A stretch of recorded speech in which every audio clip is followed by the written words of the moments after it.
The October morning carried the kind of crisp air that reminded Walter Johnson of football season and raking leaves, of the rhythms that had defined 65 years of living in Chicago's South Side.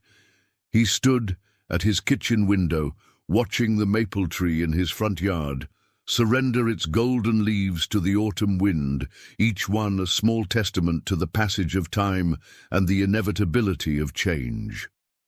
At 65, Walter had earned the right to predictable mornings, black coffee in his favorite mug, the Chicago Tribune spread across the kitchen table he'd bought when Marcus was still in high school. The satisfaction of retirement after 38 years of teaching history at Dunbar High School. His days were his own now, filled with reading, tending his small garden, and the quiet pride of a man who'd raised his son right, despite the challenges that came with being a single father on a teacher's salary. Marcus had turned 43 last month, a successful attorney with his own practice downtown, a beautiful wife named Angela, and twin daughters who called Walter Papa, with the kind of affection that made his chest tight with gratitude. Looking at his son's life, the suburban house in Oak Park, the luxury car, the designer suits, Walter felt the deep satisfaction of a father whose sacrifices had paid off in ways that exceeded his most optimistic dreams. The phone rang at 8:30, Marcus's voice carrying the familiar energy of someone already deep into a productive morning. "Dad, how are you feeling today?" Walter smiled at the question. Since his minor heart episode 6 months ago, barely worth calling a heart attack, though the doctors had insisted on dramatic terms like cardiac event, Marcus called every morning with the kind of concern that was both touching and slightly overwhelming. "I'm fine, son, same as I was yesterday when you called." I know, but humor me, okay? Angela says I'm being overprotective, but you're all the family I've got." The statement was both true and incomplete. Marcus was Walter's only child, born when Walter was 22 and still figuring out how to be a man, let alone a father. Marcus's mother, Diana, had left when the boy was 6, deciding that Chicago winters and a teacher's salary weren't compatible with her dreams of a bigger life. Walter had never remarried, pouring all his energy into raising Marcus and building a career that provided stability, if not luxury. "Any plans for today?" Marcus asked. "Thinking about driving out to visit Mrs. Henderson. She's been asking about you." Mrs. Henderson lived in the assisted living facility near the lake, one of Walter's former colleagues, who'd been like a second mother to Marcus during the years when Walter was working double shifts and summer school to make ends meet. At 87, she was one of the few people left who remembered Marcus as the serious little boy who'd done homework at Walter's desk while faculty meetings ran late. "Tell her I said hello, and Dad, remember what Dr. Parker said about taking your medications on schedule." After Marcus hung up, Walter sat with his coffee growing cold, thinking about the subtle shift that had occurred in their relationship since his health scare. His son's concern was genuine and appreciated, but it carried an undertone of role reversal that Walter found difficult to accept.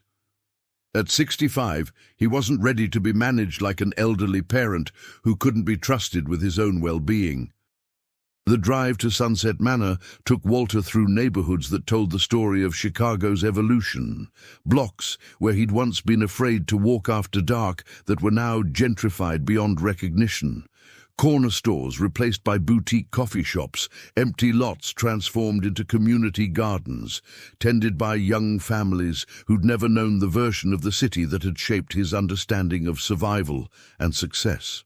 Mrs. Henderson sat in the facility's sunroom, her silver hair perfectly styled despite being confined to a wheelchair since her stroke 2 years earlier. At 87, her mind remained sharp as a blade, her observations about people and situations informed by decades of teaching children and watching them grow into adults with their own complicated lives. Walter Johnson, "You look good for a man who scared his son half to death with heart problems," she said, accepting his kiss on her cheek with the dignity of someone who'd been beautiful once and carried that knowledge like jewelry. "It wasn't that serious, Mrs. H. You know how doctors are. They dramatize everything to justify their fees. And how is Marcus handling his father's mortality?" The question was asked with the kind of directness that had made Mrs. Henderson a legendary teacher, someone who could see through excuses and evasions to the truth that students tried to hide. "He's being protective, calls every day, wants to know about my medications, my diet, my plans. I appreciate it, but sometimes I feel like he's treating me like I'm already 1 foot in the grave."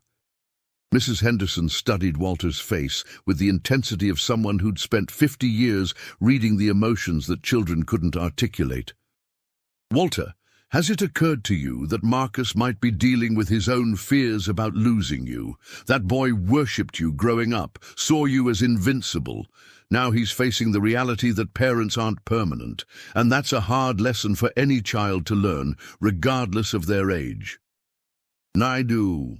Walter considered the observation, while they sat together watching other residents navigate the activities that filled their days.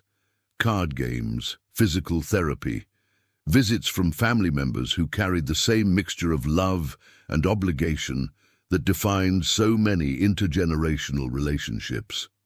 "Mrs. H, do you think we ever really know our children? I mean, I raised Marcus from the time he was 6 years old. I know his favorite foods, his fears, his dreams. I know how he thinks, what motivates him, what makes him happy. But sometimes I wonder if the person I know is just the version of himself he shows me." "Every parent wonders that," Mrs. Henderson replied. "The question is whether you're brave enough to find out who your child really is when they think you're not watching." The comment stayed with Walter as he drove home through the afternoon traffic, past the high school where he taught American history to generations of Southside kids, past the barber shop where he'd taken Marcus for haircuts every 3 weeks for 12 years, past the small brick house where they'd lived together through Marcus's teenage years and college applications and the gradual transition from boy to man. That evening, as Walter prepared his dinner and settled in for his nightly ritual of reading and television, he found himself thinking about Mrs. Henderson's observation. What did he really know about Marcus beyond the successful attorney persona, beyond the dutiful son who called every morning and visited every Sunday for dinner? He knew the public Marcus, the man who'd graduated summa cum laude from Northwestern, who'd built a thriving law practice specializing in corporate contracts, who'd married a beautiful woman and bought a house in one of Chicago's most desirable suburbs. He knew the family Marcus, the devoted husband, the loving father, the son who worried about his aging parents' health and well-being. But what about the private Marcus, the man who existed when the office doors closed and the family obligations were fulfilled? Walter realized that his knowledge of his son's inner life had become increasingly limited as Marcus's external success had grown more impressive. The thought was unsettling in a way Walter couldn't quite define.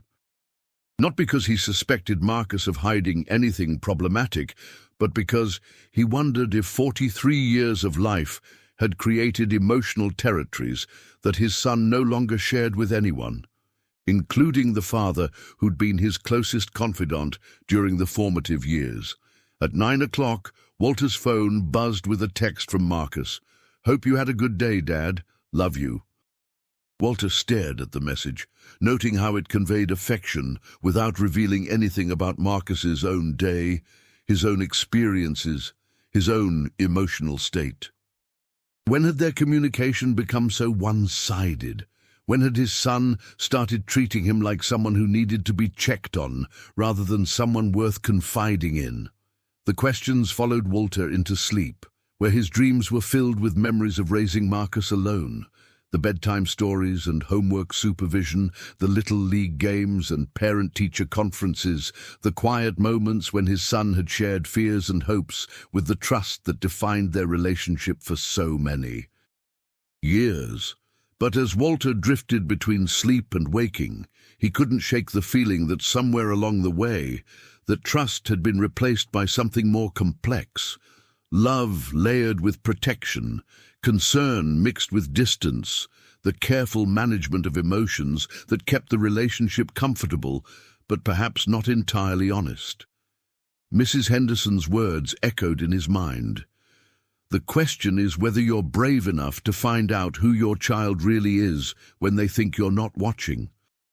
The challenge felt both impossible and necessary. How do you observe someone who's been careful to show you only what they want you to see? How do you discover the private thoughts of a person who's made their public life so impressive that questioning it feels almost ungrateful? As dawn approached, Walter made a decision that would change everything.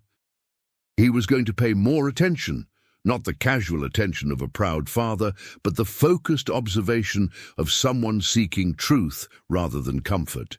He was going to look beyond the successful lawyer, the dutiful son, the careful manager of their relationship, and try to see the man Marcus had become when he thought no one was watching. The next morning brought the usual call from Marcus, the usual questions about health and plans and general well-being. But this time, Walter listened, not just to what his son was saying, but to what he wasn't saying, the careful neutrality in his voice, the way he deflected questions about his own life, the professional composure that never seemed to crack even in private conversation. "Son, how are things at the office?" "Busy. You know how it is. Always more clients than time." "And the family? Angela and the girls?" "Everyone's good. Busy with school and activities. Normal suburban chaos." The answers were pleasant, General, designed to reassure without revealing. Walter found himself wondering when his son had learned to communicate so much information while sharing so little actual substance. "Marcus, are you happy?" The question seemed to catch his son off guard, creating a pause that lasted long enough to be noticeable. "Dad, what kind of question is that?" "Of course I'm happy. I have everything I ever wanted. Successful career, beautiful family, financial security." "Why would you ask that?" But the defensive tone in Marcus's voice suggested that the question had hit something deeper than simple curiosity, had touched on territories that weren't usually examined in their careful morning conversations. "Just wondering, son. Sometimes success and happiness aren't the same thing." Another pause, shorter this time. "I'm fine, Dad. Everything's fine. I'll talk to you tomorrow, okay?" After hanging up, Walter sat in his kitchen feeling like a detective who discovered the first small clue in a mystery he hadn't known existed. The conversation had revealed nothing concrete, but it had confirmed his growing suspicion that Marcus was carrying something he didn't feel comfortable sharing. The investigation, Walter realized, would require more than phone calls and Sunday dinners. It would require the kind of observation that felt uncomfortably close to surveillance, the kind of attention that violated the respectful distance that had characterized their adult relationship. But Mrs. Henderson's challenge echoed in his mind, mixed with the growing certainty that the son he thought he knew so well might be hiding significant pieces of himself behind the carefully maintained facade of success and stability. At 65, Walter Johnson was about to embark on the most difficult investigation of his life, not to catch his son in wrongdoing, but to discover who Marcus really was when he thought his father wasn't watching. The truth, whatever it was, felt both necessary and terrifying, like knowledge that couldn't be unknown once it was revealed.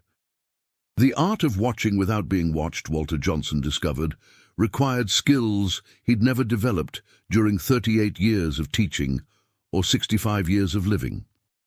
Tuesday morning found him parked across the street from Marcus's law office in downtown Chicago, feeling like a character from one of the detective novels he'd been reading since retirement, but with the uncomfortable awareness that real surveillance felt more invasive and less heroic than fiction suggested. Marcus's office occupied the 15th floor of a glass tower that reflected the morning sun like a beacon of professional success. Walter had visited exactly 3 times in the 8 years since Marcus had opened his practice, twice for office parties and once to sign estate planning documents. Each visit had reinforced his pride in his son's achievements, while simultaneously making him feel like an outsider in the sophisticated world Marcus had created for himself. At 8:47 a.m., Marcus emerged from the parking garage in his silver Mercedes, looking exactly like what he was, a successful attorney heading to another day of important meetings and lucrative contracts. But as Walter watched from across the street, he noticed details that had escaped his attention during casual encounters. The way Marcus sat in his car for several minutes before entering the building, staring at his phone with an expression that looked more like dread than eagerness. The careful way he straightened his tie and composed his features before stepping into the public persona that everyone expected to see. Walter followed at a distance, feeling simultaneously foolish and compelled as Marcus made his way through the morning routine of professional Chicago. Coffee from the expensive place on the corner, brief conversations with other suits in the elevator, the kind of purposeful movement that suggested a man comfortable with his environment and confident in his role. But the expression Walter had glimpsed in the car, that moment of private reluctance before assuming public competence, lingered in his mind like a question that demanded investigation. The morning surveillance yielded little concrete information, but confirmed Walter's growing suspicion that Marcus's public persona required effort to maintain, that the successful attorney image wasn't as effortless as it appeared. There were small moments, a pause before entering the building, a forced smile for the security guard, a weariness around the eyes that suggested the weight of maintaining appearances. That afternoon, Walter positioned himself in the coffee shop across from Marcus's office building, ostensibly reading but actually watching the rhythm of people entering and leaving the professional tower. At 3:30, Marcus emerged with 2 other men in suits, all of them walking with the purposeful stride of people heading to important business.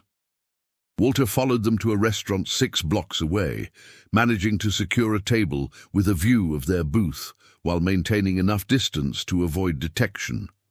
What he observed over the next hour challenged his understanding of his son's professional life in ways that left him deeply unsettled. The Marcus he watched was not the confident attorney he'd imagined. This Marcus listened more than he spoke, deferred to his companions' opinions, and displayed a nervous energy that manifested in constantly checking his phone and adjusting his collar. When one of the men, older, clearly senior in whatever hierarchy they represented, spoke, Marcus's attention was so intense it looked almost desperate. The conversation appeared tense, punctuated by gestures that suggested disagreement or frustration. Marcus took notes constantly, nodding with the enthusiasm of someone working hard to please rather than someone confident in his own authority. At one point, the older man leaned forward and spoke with enough intensity that Marcus's face went pale, his hand gripping his water glass until his knuckles showed white. Walter watched his son navigate what was clearly a difficult professional interaction, seeing vulnerability and anxiety that Marcus had never displayed in their personal conversations. This wasn't the successful attorney who called every morning with confident concern about his father's health. This was someone struggling to maintain position in a world that Walter suddenly realized he didn't understand at all. The meeting ended with handshakes that looked more like obligations than partnerships. As the other men left, Marcus remained seated for another 10 minutes, staring at his notes with an expression that combined exhaustion with something that looked like fear. Walter felt his chest tighten with concern that went beyond curiosity. Whatever professional challenges Marcus was facing, They were significant enough to shake the composure he'd maintained throughout their father-son relationship. The careful distance Marcus had created between his work life and their family interactions suddenly felt less like privacy and more like protection, not protecting himself from Walter's interference, but protecting Walter from knowledge that might be difficult to bear. That evening, Walter called Mrs. Henderson with questions that felt both urgent and dangerous. "Mrs. H, if you suspected someone you loved was in trouble but trying to hide it from you, what would you do? That depends on whether they were hiding it to protect themselves or to protect you.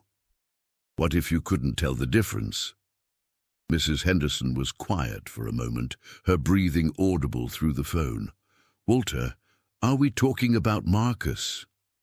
I think my son might be struggling with something he doesn't want me to know about.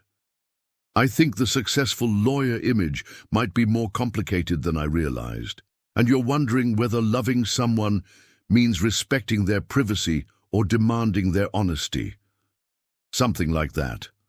Walter, you raised that boy to be strong and independent, but you also raised him to carry burdens alone rather than ask for help. Sometimes our greatest strengths become our most dangerous weaknesses." The observation hit Walter like a physical blow, recognizing the truth of what Mrs. Henderson was suggesting. He had raised Marcus to be self-reliant, to solve problems through determination and hard work, to view asking for help as a last resort rather than a natural response to difficulty. What if those lessons had created a man who couldn't admit when he was in over his head? What do I do if he won't tell me what's wrong? You decide whether your need to know is stronger than his need to handle it himself, and you live with the consequences of that decision. Wednesday brought rain that matched Walter's mood. Grey, persistent, the kind of weather that made observation difficult but felt appropriate for the darker territory his investigation was entering. Instead of following Marcus to work, Walter spent the morning researching his son's law firm online, trying to understand the professional context that might explain the anxiety he'd witnessed. What he discovered was troubling in its vagueness. Marcus Johnson and Associates appeared successful on the surface. Professional website, downtown address, testimonials from satisfied clients. But deeper research revealed concerning details: recent staff turnover, delayed court filings, a pattern of cases that seemed more desperate than prestigious. The firm's financial information was private, but public records showed liens and judgments that suggested cash flow problems. Professional review sites contained complaints about missed deadlines and poor communication. Most disturbing, several former employees had left reviews mentioning ethical concerns and questionable business practices without providing specific details. Walter stared at his computer screen, feeling like he was seeing his son's life from a completely different angle. Recognizing the signs of a business in trouble and a professional reputation under pressure. The successful attorney image Marcus maintained was apparently built on increasingly shaky foundations, requiring more effort and generating more stress than Walter had ever imagined. That afternoon, Walter made a decision that felt like crossing a line he couldn't uncross. He called Marcus's office, claiming to need legal advice about updating his will, and scheduled an appointment for Friday morning. The deception felt necessary but uncomfortable. Using their father-son relationship to gain access to information Marcus wasn't volunteering. Thursday's surveillance focused on Marcus's home life, another violation of boundaries that Walter justified as necessary investigation. He parked outside the Oak Park house that represented everything Marcus had achieved: suburban success, professional respectability, the kind of stable family life that Walter had dreamed of providing but never quite managed on a teacher's salary. What he observed was a family going through the motions of suburban normalcy, but carrying an undercurrent of tension that was visible even from a distance. Marcus arrived home at 6:30, sitting in his driveway for several minutes before entering the house. Through the front window, Walter could see brief interactions with Angela and the twins. Conversations that looked more like status reports than intimate family connections. The evening routine appeared choreographed rather than spontaneous. Dinner at the kitchen table with everyone focused on their phones, homework supervision that looked more like obligation than engagement, bedtime rituals that seemed efficient rather than affectionate. Marcus moved through his role as husband and father with the same careful composure he brought to his professional life, maintaining appearances while seeming emotionally distant from the people who should have been his closest confidants. At 9:30, Walter watched Marcus leave the house again, telling Angela something that made her nod with resigned acceptance rather than curiosity or concern. The departure looked routine, suggesting this wasn't unusual behavior, but part of a pattern that had been established over time. Walter followed Marcus to a bar on the west side, a working-class establishment that seemed completely incongruous with his son's professional image.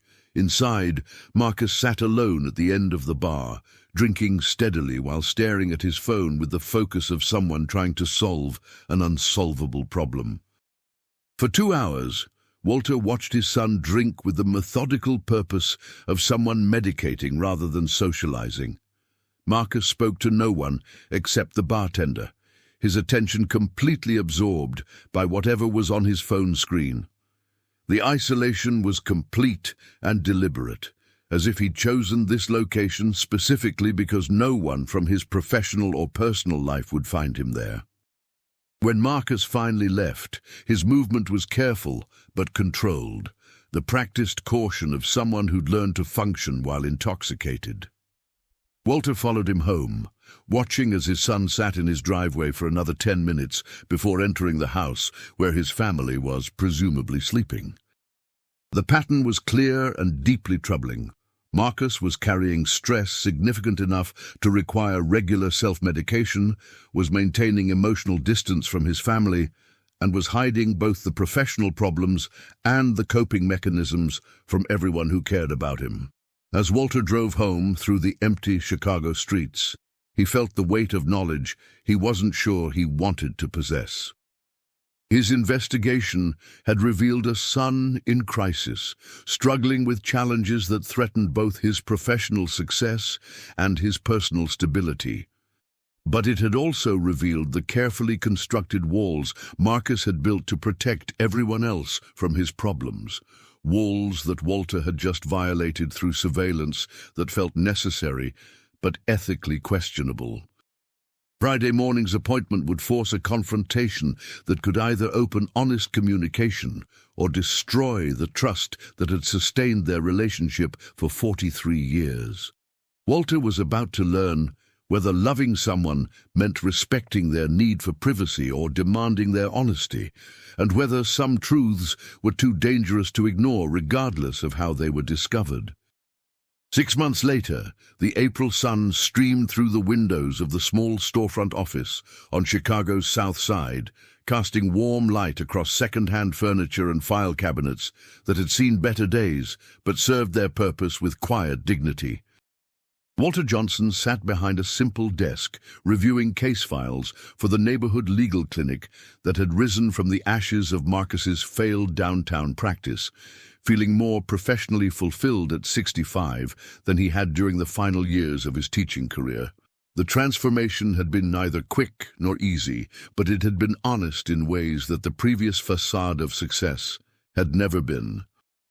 When Marcus's law firm finally collapsed completely in December, it had felt less like a catastrophe and more like the removal of a weight that had been crushing them all under the pressure of maintaining unsustainable appearances. "Dad, Mrs. Rodriguez is here for her appointment," Marcus called from the reception area, his voice carrying the kind of genuine warmth that had been missing during the years when every interaction was filtered through professional performance anxiety. Mrs. Rodriguez entered the small office with the careful dignity of someone who had learned to navigate legal systems that weren't designed for people like her. An elderly Latina woman whose English was limited, but whose understanding of injustice was unfortunately comprehensive. She carried a manila envelope, thick with documents, related to a landlord dispute that had been dragging through housing court for 8 months. "Mrs. Rodriguez, please sit down," Walter said in the Spanish he'd been studying since they'd opened the clinic. "Marcus tells me your landlord is still refusing to make the repairs we discussed." The case was typical of their new practice, important to the client, dismissed by the larger legal system, requiring patience and persistence rather than dramatic courtroom victories. Marcus had initially struggled with the transition from high-stakes corporate law to community advocacy, but Walter had watched his son rediscover the idealism that had originally motivated his career choice decades earlier. As they worked through Mrs. Rodriguez's case, Walter marveled at how much more effective Marcus was as an attorney when he wasn't trying to impress anyone. The desperation that had characterized his downtown practice had been replaced by genuine engagement with problems that mattered to real people living real struggles. "We'll file the motion for emergency repairs on Monday," Marcus explained to Mrs. Rodriguez, switching seamlessly between English and Spanish as he walked her through their legal strategy. "The judge has been responsive to these cases lately, especially when we can document the health and safety violations." After Mrs. Rodriguez left, clutching copies of the documents that might finally force her landlord to provide heat and running water, Walter and Marcus sat together reviewing the afternoon's appointments. The clinic served clients who couldn't afford traditional legal fees, operating on a combination of sliding-scale payments, community grants, and the modest income Walter received from renting out his house and moving into a small apartment above the office. "How's Angela adjusting to the new financial situation?" Walter asked, noting how his son's face had regained some of the openness that had been missing during the years of hidden stress. "Better than I expected," Marcus replied honestly.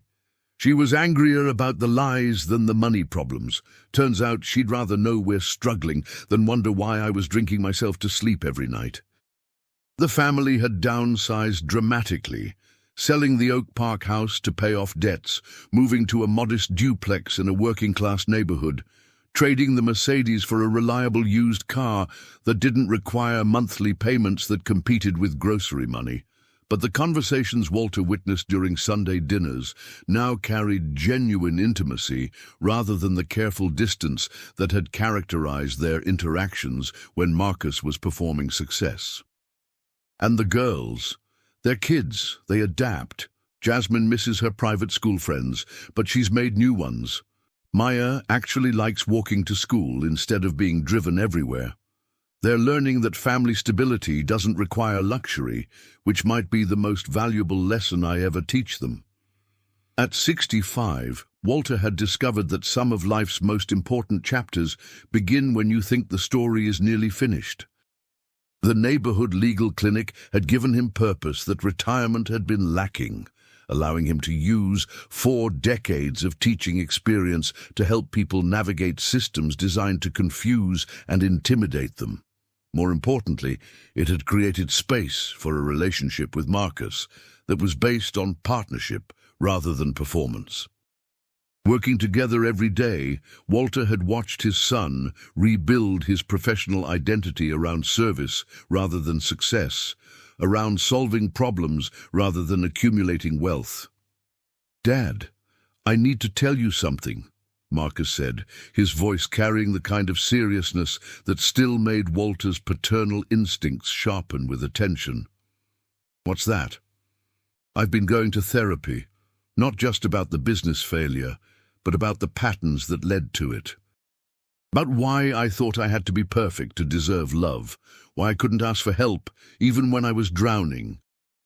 Walter felt his chest tighten with pride, mixed with regret. Pride that Marcus was doing the emotional work necessary for genuine healing. Regret that his son had ever felt the need to earn love through achievement. "What have you learned?" that you raised me to be strong. But I misunderstood what strength meant. I thought it meant never showing weakness, never admitting mistakes, never needing other people. But real strength is knowing when to ask for help, being honest about your limitations, building relationships that can handle truth. The insight was hard-won, Walter knew, forged through months of difficult conversations and painful self-examination. Marcus, I think I taught you some of those unhealthy patterns. I was so focused on making sure you succeeded that I forgot to teach you how to fail gracefully. Maybe, but I chose how to interpret those lessons. I chose to pursue success that required lying to everyone I loved. That's on me, not you. They sat together in the quiet office, surrounded by the modest trappings of meaningful work, processing the complex legacy of father-son relationships that carry both gifts and burdens across generations. The afternoon brought a steady stream of clients, a veteran fighting for disability benefits that had been delayed for 2 years, a small business owner whose contractor had disappeared with half the renovation money, an elderly man whose grown children were trying to force him into a nursing home against his will. Each case represented someone who had been failed by systems designed to protect them, people who needed advocates willing to work for justice rather than profit. Walter found himself energized by the work in ways that surprised him. At 65, he was learning new skills, engaging with legal concepts he'd never needed to understand, developing competencies that made him feel useful rather than merely occupied. The partnership with Marcus had created something neither of them could have built alone, a practice that served their community while rebuilding their relationship on foundations of honesty and mutual respect. "Mr. Johnson, there's someone here to see you," called Maria, the part-time receptionist whose own immigration case had been one of their first successes. "Says he's from the Tribune." The journalist was younger than Walter expected, carrying the eager energy of someone early in his career who still believed that newspaper articles could change the world. He introduced himself as David Chen, explaining that he was writing a feature about innovative approaches to legal services in underserved communities. "Mr. Johnson, your clinic has an unusual model. A retired teacher and a former corporate attorney working together to provide community legal services. How did this partnership develop?" Walter glanced at Marcus, recognizing the unspoken question about how much of their personal story to share with a stranger. The truth was complicated, involving professional failure and family secrets that had only recently been resolved through difficult conversations and mutual forgiveness. Sometimes life gives you opportunities to rebuild in ways that serve purposes larger than your original plans, Walter said carefully. "My son and I discovered that our combined skills could address needs in our community that weren't being met by traditional legal services." Marcus smiled at the diplomatic answer, understanding that some truths were private even when their consequences were public. "What my father isn't saying is that this clinic exists because I failed at running a traditional law practice. Sometimes failure teaches you what success really means." Dudum. The interview continued for another hour, covering the practical details of their sliding scale fee structure, their relationships with social service agencies, their success rate in cases that larger firms wouldn't accept. But the questions that mattered most, about redemption and second chances, about father-son relationships rebuilt through honest struggle, remained unspoken between Walter and Marcus, private knowledge that informed their work but didn't need to be shared with newspaper readers. That evening, as they locked up the office and prepared to head home to their respective small apartments, Marcus paused at the door with an expression that Walter recognized from childhood, the look his son got when he was processing something important but wasn't quite ready to articulate it. "Dad, do you ever regret how things turned out? I mean, you could be enjoying a normal retirement instead of working every day with your son's mistakes." Walter considered the question seriously, thinking about the retirement he'd planned, reading, gardening, maybe traveling to places he'd only seen in history books. The quiet dignity of old age earned through decades of responsible work and prudent savings. "Marcus, I spent 38 years teaching other people's children about history, trying to help them understand how the past shaped their present. But working with you, I'm helping to shape the future. I'm seeing what happens when someone gets a second chance to build something meaningful." They walked together through the neighborhood that had become their shared workplace, past the corner store where they bought lunch, past the elementary school where several of their clients' children studied, past the bus stop where Mrs. Rodriguez waited each morning for transportation to her housekeeping job. "Besides," Walter added with a smile that carried decades of paternal pride, "I finally get to see what my son does for a living. Turns out he's a pretty good lawyer when he's not trying to impress anyone." 6 months earlier, Walter had embarked on an investigation driven by fear and suspicion, watching his son from a distance because direct communication felt too dangerous. Now they work side by side every day, their relationship rebuilt around shared purpose rather than managed appearances. The discovery that had shattered Walter's assumptions about Marcus's life had ultimately led to something more valuable than either success or failure.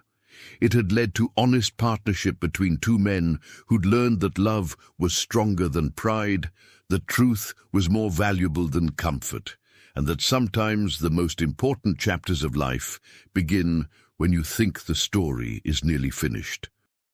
As they parted ways at the corner where their evening routes diverged, Walter felt the deep satisfaction that comes from work that matters, relationships that endure, and the knowledge that some broken things can be rebuilt into something stronger than they were before. The investigation that had begun with a father's fear had become a partnership that served their community while healing wounds that neither of them had fully understood were still bleeding. At 65, Walter Johnson had discovered that loving someone sometimes means shattering comfortable illusions in pursuit of uncomfortable truths, and that the courage to seek those truths can transform both the seeker and the sought in ways that neither expects but both desperately need. 3 years later, the Johnson Community Legal Clinic would be featured in a documentary about innovative approaches to public interest law. Walter and Marcus would appear together, explaining how professional failure and family honesty had created something more valuable than individual success. But that recognition lay in the future. Tonight, Walter Johnson went to sleep in his small apartment above the legal clinic, surrounded by case files and community service awards, knowing that at 65 he'd discovered the most important truth of his life. That sometimes what looks like watching your child fail is actually watching them finally succeed at something that matters. The son he'd thought he knew had been hiding not criminal behavior or moral failure, but the kind of struggle that could have been faced together if pride and fear hadn't prevented honest communication. The investigation that had felt like betrayal had become the foundation for partnership that served their community while rebuilding their family around truth rather than performance. And sometimes, Walter had learned, the most beautiful discoveries happen when we're brave enough to look beyond the surfaces people show us, patient enough to love them through the truths they're afraid to reveal, and wise enough to understand that some failures are really just success wearing the wrong clothes. Friday morning arrived with the kind of bitter November wind that made Chicago feel like a city under siege, and Walter Johnson sat in his car outside Marcus's office building, feeling like a father about to betray his son's trust in the name of love.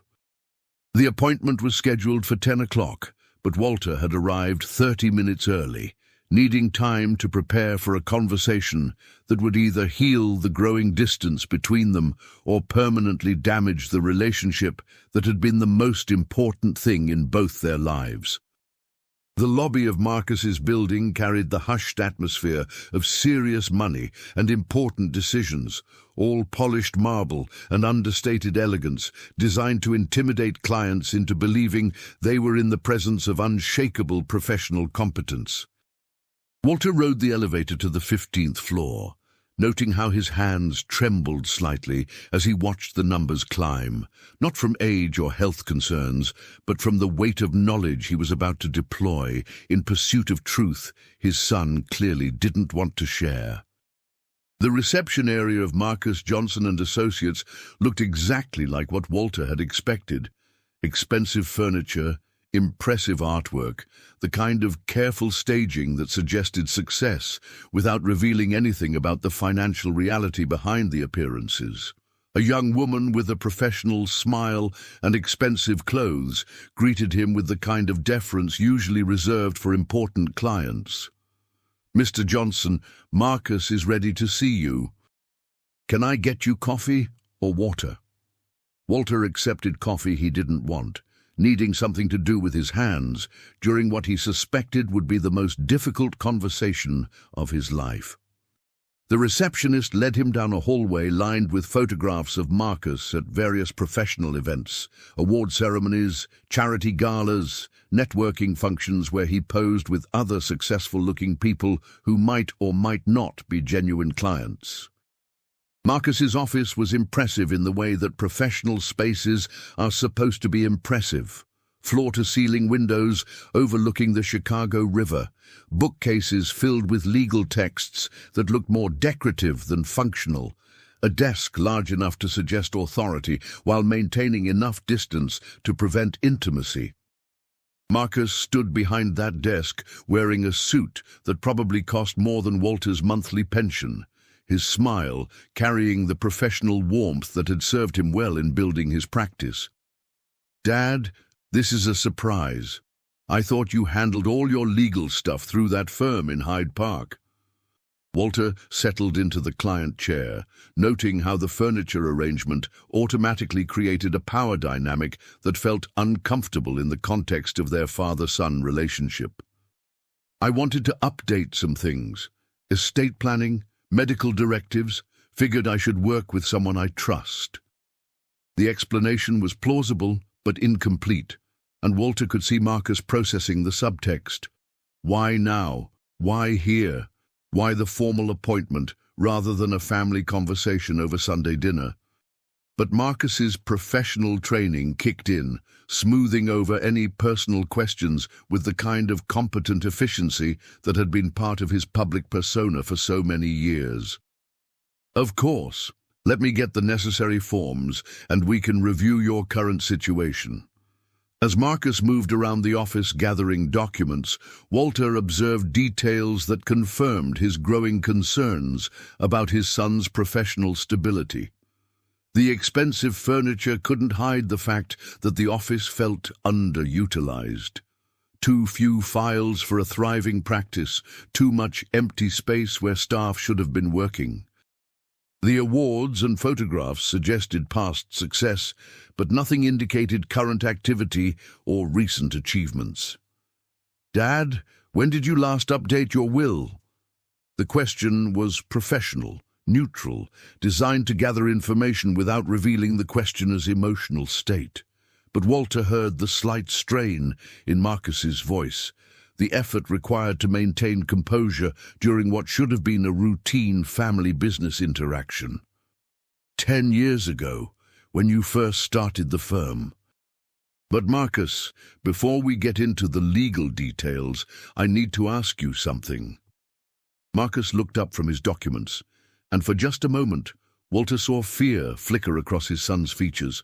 Not professional concern about client satisfaction, but personal terror about exposure and vulnerability. "What's that?" Walter had rehearsed this moment during the sleepless hours of the previous night, trying to find words that would open honest conversation without destroying trust. But sitting in the formal office environment, faced with his son's carefully controlled professional demeanor, all his prepared speeches felt inadequate. "Son, are you in trouble?" The question hung in the air between them like smoke, impossible to ignore, but difficult to address directly. Marcus's professional mask slipped for just a second, revealing the exhaustion and anxiety that Walter had glimpsed during his surveillance, before sliding back into place with practiced efficiency. "Dad, what kind of trouble? I'm not sure what you're asking. I'm asking if you're happy. I'm asking if the success everyone sees is real, or if you're struggling with something you don't feel like you can share with me." Marcus set down his pen with deliberate care, his movements controlled in the way that suggested emotional control, requiring significant effort. "Why would you ask that? Have I given you some reason to think I'm not handling my responsibilities?"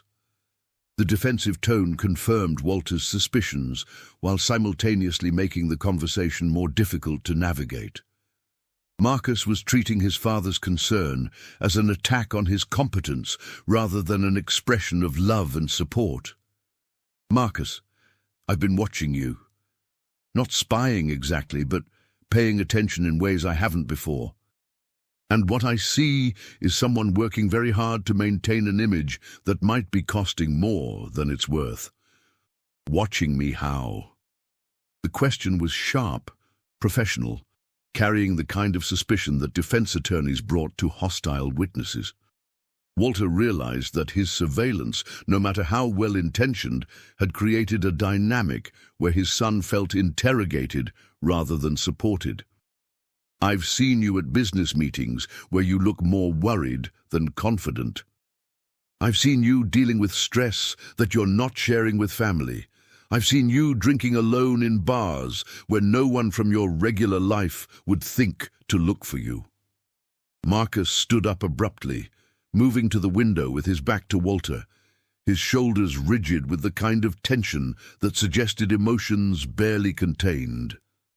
When he spoke, his voice carried a mixture of anger and vulnerability that made Walter's chest tight with protective instincts. "So, you've been following me. Watching me like I'm some kind of criminal who can't be trusted to manage his own life. I've been watching you like a father who loves his son and is worried that the son might be carrying burdens too heavy to bear alone." Marcus turned from the window, and Walter saw tears in his eyes that his son was working hard not to shed. The professional composure was cracking, revealing the exhausted man underneath the successful attorney facade. "Dad, you don't understand. You can't understand. You raised me to be strong, to solve problems, to never quit when things get difficult. You taught me that asking for help was admitting defeat. I taught you to be independent, not isolated. There's a difference." "Is there?" "Because what I learned was that real men handle their problems without burdening other people. What I learned was that success means never showing weakness, never admitting that you might be in over your head." Walter felt the weight of unintended consequences, recognizing how lessons meant to build strength might have created isolation instead. "Marcus, what's really going on? What kind of trouble are you in?"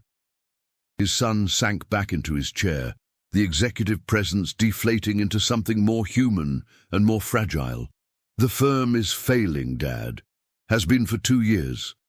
I've been borrowing money to keep the lights on, taking cases I shouldn't take, making promises I can't keep." The admission came out in a rush, as if saying it quickly might make it less true. Walter felt his heart break and swell simultaneously, break for his son's suffering, swell with relief that the pretense was finally ending. "How bad is it?" "Bad enough that I might lose everything, the office, the house, the respect of everyone who believed I was as successful as I pretended to be." Marcus reached into his desk drawer, pulling out a manila folder thick with documents. "Lawsuits from former clients, ethics complaints from the state bar, liens from creditors, foreclosure notices on the house. Angela doesn't know the extent of it yet, but she will soon." Walter opened the folder, scanning documents that painted a picture of professional and financial collapse, malpractice suits alleging missed deadlines and inadequate representation, bar association complaints about trust account irregularities, bank notices threatening immediate action on defaulted loans. Marcus, how long have you been dealing with this alone? 2 years of pretending everything was fine while watching it all fall apart. 2 years of lying to you, to Angela, to the girls, to everyone who trusted me to be the man you raised me to be. The pain in Marcus's voice was raw, unfiltered by the professional competence that had hidden it for so long. Walter felt the full weight of his son's isolation, understanding finally why the morning phone calls had become so careful, why the family dinners felt more like performances than intimate gatherings. "Son, why didn't you tell me? Why didn't you ask for help?" Marcus laughed, but it was hollow, bitter. "Tell you what, that your successful attorney's son was actually a failure who destroyed everything you'd worked to give him. That all your sacrifices, all your pride in my achievements were based on lies? Tell me that you were struggling. Tell me that you needed support. Tell me that being my son was more important than being perfect."